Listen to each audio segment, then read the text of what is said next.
Aluma Capital, altyd aan die groei. Dit is tyd vir volgens grandbesprekings en ons gesels met Dorien Loubser. 'n hele lys van stories waaroor ons moet gesels, van ChatGPT tot die Noord-Kaap. Goeiemôre Dorien. 'n Baie vriendelike goeiemôre van die vriendelike stad. Ek hou daarvan. Dorien, ons begin vanoggend met die politieke egskeiding. Ja, die Communiste Party het nou gesê hulle gaan die komende tussenverkiesings en die plaaslike regering of die plaaslike verkiesing gaan hulle onafhanklik voorstaan. En die ANC is natuurlik nie baie gelukkig hieroor nie en het nou vir hulle 'n ultimatum gegee. Nou kyk, as jy 'n lid is van die ANC en die Communiste Party, het jy kan jy deel wees, jy kan 'n lid wees van albei, maar die ANC sê nee, jy het nou 10 dae tyd om vir hulle te kom sê, gaan jy in jou eie kapasiteit vir die Communiste Party in die verkiesing hardloop of vir die ANC. So, nou sê die Communiste Party dat vir dekades het hulle die ANC bygestaan in hierdie unieke verhouding wat hulle het, en nou vra hulle hierdie een ding en die ANC kan nie dit vir hulle doen nie. Nou ek is nie 'n politieke ontleder nie, maar hier klink vir my soos 'n egskeiding waar dinge 'n bietjie moeilik gaan begin raak vir die ANC. Verseker Dorien, is daar al 'n rede hoekom die SHKP besluit het hulle wil onafhanklik staan? Een van die redes wat hulle gee is basies hoe plaaslike munisipaliteite bestuur word. Hulle wil meer gaan na die man op die straat, die werkersklas, en dit maak 100% sin vir my, en ons weet ook hoe lyk baie van die bestuur op munisipale vlak, en hulle sê dit is hoofsaaklik een van die redes waarom hulle dit wil doen. Vir Kielie Mbalula wat 'n lyn in die sand trek en vir mense sê jy moet nou besluit. Is jy by die SHKP, is jy by die ANC, en ek dink, ja, soos ek nou maar ook verstaan, sal dit die SHKP kwaad maak. Interessant dat die Communiste Party 'n demokratiese proses om verkies te word. Anyway, maar nou, ons moet praat oor nog aantuigings teen die stadsbestuurder van Ekurhuleni, asof hierdie nie gaan ophou nie. Ja, Suid-Afrika is partykeer maar soos 'n film. Ons het nou gister gesien hoe die stadsbestuurder Kagiso Lerutla saam met Julius Mkonazi in die hof verskyn het. Nou, hierdie man het na bewering iemand gestuur om namens hom in die hof te verskyn vir 'n verkeersoortreding. So ek sien nou hierdie ou het 'n masker aan, so is dit nou die regte Kagiso Lerutla wat hier op die foto is. Maar asof dit nie eienaardig genoeg is nie, het die staatsaanklaer gister nog 'n klag teen hom gebring, en dat hy na bewering betrokke was by 'n motorongeluk waarin iemand dood is, en dat hy na bewering geld betaal het vir 'n insleepdiens om van die liggaam ontslae te raak. So hier is baie ernstige aantuigings. Dorien, het voel vir ons oral ernstige aantuigings hoor. Ons het gister gehoor van die Masemola is geskort vir tyd en wyl. Ons hoor gereeld nuwe aantuigings by die Mdlanga kommissie, by die ad hoc komitee. Is daar enige einde in sig op hierdie stadium? Ek moet vir jou sê dat 'n mens moenie belangstelling verloor in die Mdlanga kommissie nie, maar ek het 'n punt bereik waar dit net so oorweldigend is dat ek kan nie meer bybly om al die koneksies te maak nie. So ja, dis vir my tyd. Gister toe die president die nasie toespreek, het ek regtig gedink iemand gaan afgedank word. So ek dink daardie hele bespreking kon maar 'n e-pos gewees het, maar kom ons hou dit maar eenkant. Dorien, dan moet ons praat oor 'n parlementslid wat tog wel borgtog kry.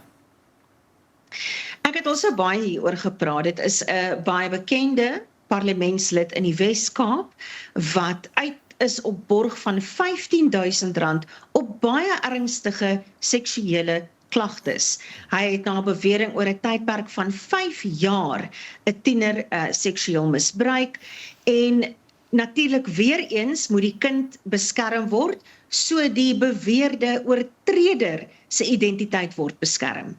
En vir my persoonlik, ek praat altyd hier oor, hierdie man is al vir dekades in die politiek, hy het al burgemeestersposte beklee, ek voel dit is in die publieke belang, dat ons weet wie hierdie man is, ek weet wie hy is, ek weet die politieke party waarvoor hy staan, die party voel ek moet 'n verklaring uitreik wat sê hy word ook tydelik geskort hangende die ondersoek.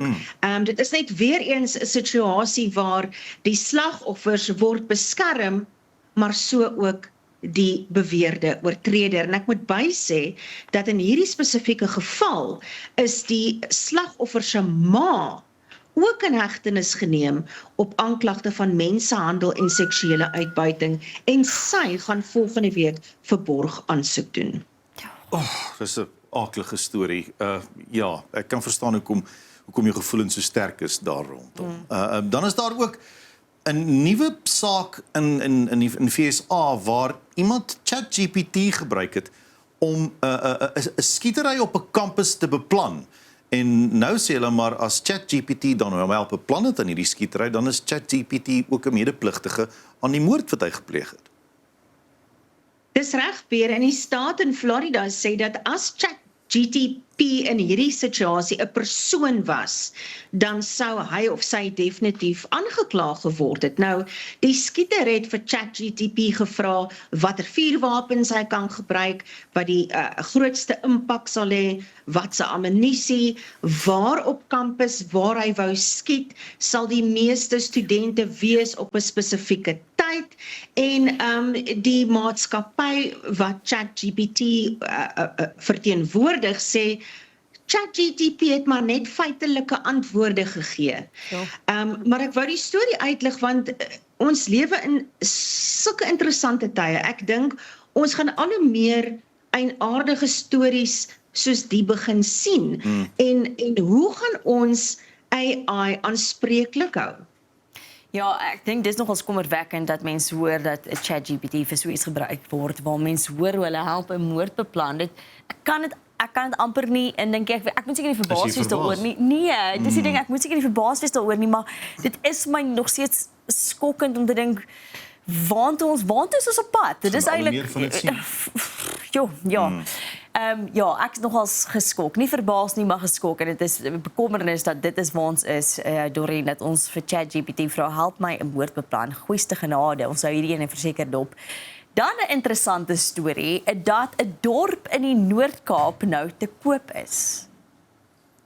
Middelpos, ek self was nog nooit daar nie, maar die dorpie se naam is Middelpos, want dit is presies in die middel tussen Calvinia en Sutherland. En hierdie dorpie is nou al vir dekades in beheer van verskillende families, en nou gaan die hele dorp gaan opgevuil word volgende maand. Ons praat hier van tussen 3 en 4.000 hektar. Daar's 'n winkel, daar's 'n hotel en natuurlik 'n hele gemeenskap. Hoe oulik om 'n hele dorpie te kan gaan koop. En 'n baie oulike artikel op Netwerk 24, as jy hou van geskiedenis, gaan lees dit gerus, want daar is verskillende mense en families wat die dorpie al besit het, en dit sê so mooi van elke eienaar het 'n nuwe hoofstuk geskryf in die boek van die dorp. Maar as ek nou baie geld gehad het, sal ek iets baie ouliks op hierdie dorpie gedoen het, en dit 'n regtige 'n toeriste aantreklikheid maak. Ek weet nie, wat sou julle met so 'n dorpie doen as julle dit kon bekostig? Sjoe, dis nie 'n aftreejobbie nie, hoor. Want om Middelpos in die gang te hou, gaan nogal van jou vat. Nee, ek dink dis al maar iemand wat wil wegbreek, iemand wat uit die stad uit wil kom, dis nogal 'n baie lekker opsie. Iemand wat sy dag vol goed wil hê, jy weet, op 'n ander manier is gewoonlik in die redreis. Ja, ek moet sê, ek weet ook of ek kan sien om 'n dorp te bestuur nie. Dis so groot dorpie, moenie worry. Ek weet maar, dit het my ook soos daai, nee, want jy wil dit mooi hou. Jy wil mooi, ek stem saam, dit moet 'n lekker toeristeplek wees, omdat dit so 'n ryk geskiedenis het. Ek stem, dit was nogals lekker om te lees ook van die geskiedenis en wie dit alles al besit het. So mens wil dit beskerm. So ek dink ook, maar hulle sê hulle het al baie navraag gekry wat interessant was van mense wat gesê het, hulle stel belang, Dorien. Definitief. So daar is mense met geld en weet as jy nou die plek koop kan jy jouself sommer burgemeester maak. En as ek dink aan daardie deel van die land, dink ek ook die sterreruim is so pragtig. So dit sal ook vir my deel wees van hoe ek mense sal lok na die dorpie toe. So ja, kom ons kyk vir hoeveel die dorpie verkoop en ek sal julle op hoogte hou. 'n plek waar mense Gaan nie kan ek wees nie, asemhaal. hoor. Self ook nie. Ons moet praat oor die vegvlieënier wat beboet is want hy het foto's van homself in die lug probeer neem, nie van homself nie, van sy vliegtuig. Wel ja, hy wou homself in die vliegtuig afneem, die perfekte selfie soos hulle sê. So hierdie vegvlieënier is nou beboet met byna R1 miljoen omdat hy nou die perfekte foto van homself in sy vliegtuig wou hê. Inteendeel, hy het sommer nou die ander vlieëniers rondom hom betrek en gevra hulle moet nou ook 'n foto van hom neem. En in hierdie hele proses het hy toe nou sy vliegtuig se aks of wat ook al verander en dit het byna 'n ongeluk veroorsaak. Nou bygesê, hy vlieg teen 578 km/h. Ek dink dis dan tyd vir jou om te wil 'n selfie neem van jouself in 'n vliegtuig nie. Hulle het die vliegtuie het mekaar geraak en daar was skade aan beide vliegtuie en hulle het albei veilig geland uiteindelik, maar ja, hy is toe nogal redelik beboet vir fotootjie neem terwyl hy moet werk. Dalk maar beter so. Dorien, dan sluit ons af met Madonna se klere wat nou daarmee heen is. Ja, en hier vergeet ons almal van Madonna en daar kom sy uit by Coachella en sy sing saam met Sabrina Carpenter en die wêreld gons, haar nuwe album is op pad en sy is in 7de hemel en daar kom sy terug in haar karavaan en haar uitrusting is gesteel. Ek dink dis die uitrusting wat in die foto is. Sy sê asseblief as iemand dit net vir haar kan terugbring. Dit is nie net klere nie, dis deel van wie sy is, dis deel van haar geskiedenis en sy bied ook nou 'n beloning aan. Maar as ek nou so kyk na Madonna, as ek haar klere gesteel het, al bied sy 'n beloning aan. Ek wil nie onder haar voete inkom nie, want ek dink nie sy gaan vir jou 'n beloning gee nie. Sy gaan dalk vir jou 'n klap gee. So Daar was 'n tyd wat Madonna nie sou omgee as jy haar klere gesteel het nie. Maar ja, sy is nou 67. Dinge verander seker maar in die lewe. Ja, nee, ek sou maar sê steek jy daai klere weg. Dorien, baie dankie vir die saamgesels vanoggend. Dit is dan Dorien Loubser, ons is nou weer terug. Aluma Capital, altyd aan die groei.